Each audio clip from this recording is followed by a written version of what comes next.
We're now going to be talking about the amplitude effects that come with Soundation.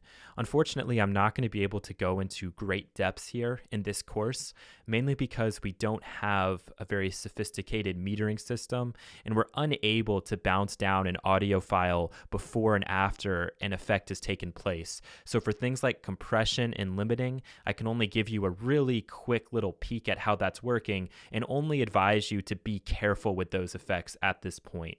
We've already seen the tremolo effect, and we've kind of figured out a few things about it. And let me just go ahead and add a reverb here too. I'll put that before the tremolo so we can just make this a little bit longer. And again, let's just kind of play around with that a little bit. He's ready for the next step, and he can do it. He's ready for the next step, and he can do it. He's ready for the next step, and he can do it. He's ready for the next step, and he can do it.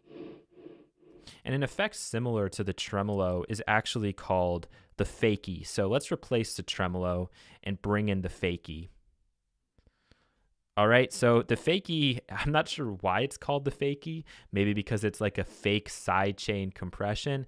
But again, like the tremolo, it's going to cut our signal at certain points and then bring it back up to normal at other points. And we have a few parameters that can help to control that. And if everything is down, it kind of just sounds a little bit clicky. So he's ready for the next step, and he can do it. So you hear those clicks. That's not an error with the actual program itself. That's what we're having this effect do. As we increase the attack, he's ready for the next step, and he can do it. You can hear he's ready for the next step, and he can do it. How we've lengthened out that envelope. But the fakie is a lot more aggressive than the tremolo. It doesn't sound very smooth. And if we increase the hold, it's not really going to help that. He's ready for the next step, and he can do it. He's ready for the next step, and he can do it.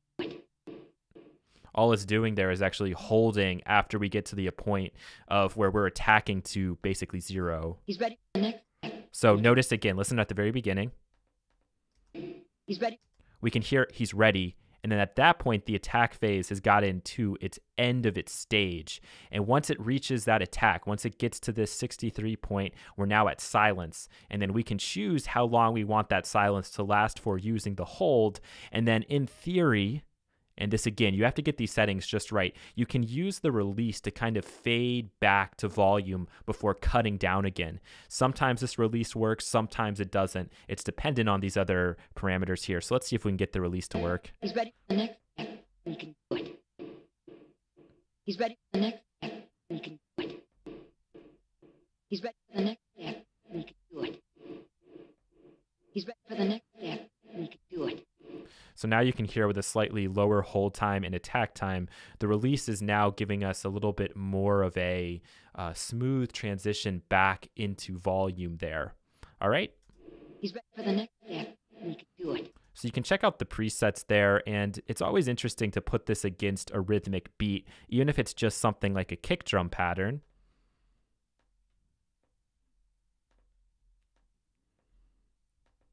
He's ready for the next step, and he can do it. So you can hear I've kind of gone lucky with my settings, and now it is kind of working like a sidechain compressor, imagining that the kick is actually driving this to cut out its volume, and we could even maybe decrease the attack a little bit. For the next step, and he can do it. He's ready for the next step, and he can do it.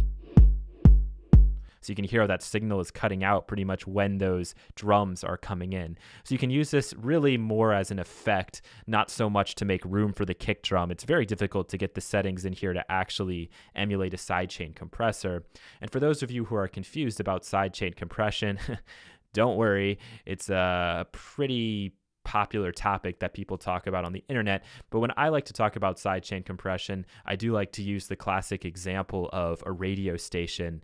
You have a DJ talking. When the DJ talks, the music in the background turns down automatically. When the DJ stops talking, the music goes back up to its default position or wherever it was before. A badly programmed sidechain compressor will have the volume jump in when the DJ is going to take a breath. And you've probably heard that before on the radio. The DJ DJ's talking, he takes a little bit of a pause, suddenly the level jumps back up, he says something again, the level goes back down. Some radio stations do that for dramatic effect, and if they are doing that for dramatic effect, it's intentional. But I just want you to realize that there's nobody in the back there pulling down and up a fader. It's all being done by a compressor device, which has the ability of pulling down volume. And what we're going to look at is the compressor here.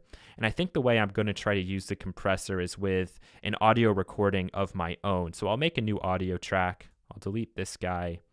And I originally was going to use that, but I don't think that's dynamic enough for me. So let's go ahead and hit record. This is a very quiet portion. This is a very loud portion. Okay, great. And now what the compressor is going to try to do is it's going to try to even this out. So if we go back and listen to this now. This is a very quiet portion. This is a very loud portion. It's obvious that my whisper is much softer than when I'm talking. And maybe I want to balance that out. Maybe I want that whisper to be about as loud as this part here. And what the compressor is going to do is take this louder portion and pull it down. Okay, so that this file looks a little bit more even. And if we look at something like this guy right here, clearly this has been heavily compressed, probably even limited, because you can notice that there's not a ton of dynamic range going on here. And this is why I'd recommend that you don't use the compressor with too many things inside of Soundation, especially the loops that they give you, because those have already been pretty heavily compressed. And we like loud sounds. We like average loud sounds is what I should say. So if you have something that's already heavily compressed, we're probably going to prefer the sound of that to something that isn't.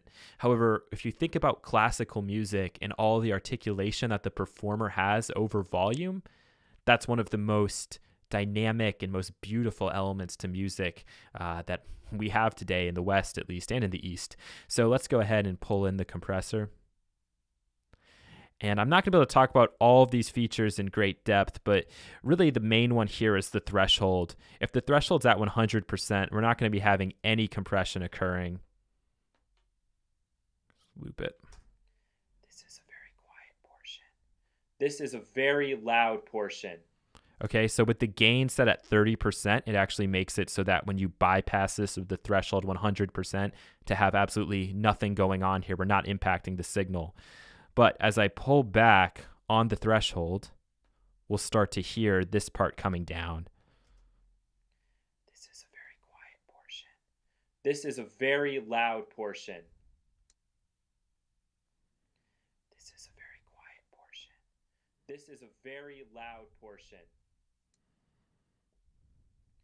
This is a very quiet portion. This is a very loud portion. Okay, perfect. And now we've really kind of leveled that out. So if we bypass the effect, this is a very quiet portion. This is a very loud portion. And bring it back in. This is a very quiet portion. This is a very loud portion. We've now evened out this waveform quite a bit so that if I wanted to, I can now increase gain. I don't have to worry about this section clipping, and it should sound like that whisper and me talking louder are a little bit more in the same ballpark. This is a very quiet portion. This is a very loud portion. And if we were to have the compressor bypassed here, this is a very quiet portion. This is a very loud portion. A little bit more jarring, right? Okay, that's one usage of the compressor. We have a limiter in here inside of Soundation as well. And the limiter is very similar to the compressor, only that we have a ratio that's pretty much locked at 100%, or probably even more than that. And the ratio just sets how much compression is actually occurring. All right, so right now, we'll pretend like this is bringing it down to 50% of its level. Okay, so it's down to like 50%, but it's still not where this is here. If we pull this up to 120%, maybe now it's working at 70% of its level. With the limiter, let's imagine this as being at like 190% or 200%. It's really going to crush it based on where the threshold is set. And that's why all we have here is a threshold, a release, and a gain control going in and out. So let's just take a listen to this now. This is a very quiet portion. This is a very loud portion. Wow, so even with the threshold at 100%, we're getting an effect there. This is a very quiet portion. This is a very loud portion. All right, let's pull this threshold down, and now we'll really hear the effect. This is a very quiet portion. This is a very loud portion. Pull it down even further. This is a very quiet portion. This is a very loud portion. So the one thing you might have noticed here is that we have a gain control. All right. And when we're listening back, we're not hearing any change really to the loudness of the whisper. It's not like everything is being brought down. That's because with a limiter, what you actually do is push it against a threshold ceiling. So what would be more accurate for us to do here would to actually be to have the compressor going at the start, and then we could really push the signal here up until we get close to the reds. And assuming we have our threshold set somewhere around 85 or 90%, we're not going to have any clipping occurring. So we can try that. This is a very quiet portion. This is a very loud portion. And I could bring it up even louder. This is a very quiet portion. This is a very loud portion. All right, and if you're looking at those meters, you can also see sort of what the compression has done. So when I'm whispering, the meters are peaking out just as high as they're peaking out when we're at that louder portion there. Okay, if you have any additional questions about compression and limiting, feel free to ask, but I'll just point out that compression and limiting aren't things to get into until you can really hear the sound of their effect. And that can take years. It takes a long time to really hear the subtleties and nuances of compression. We're doing an obvious example here with in my voice and with dialogue, but when you try to start to do this on guitars and pianos, that line becomes a little bit more blurred and it's a bit harder to hear. So as we go through with some of these other courses, we'll be talking a lot more about compression and peak limiting and RMS level, and we'll have meters that are going to help to explain things a little bit better. So for now, if you're confused about those effects, just don't even use them.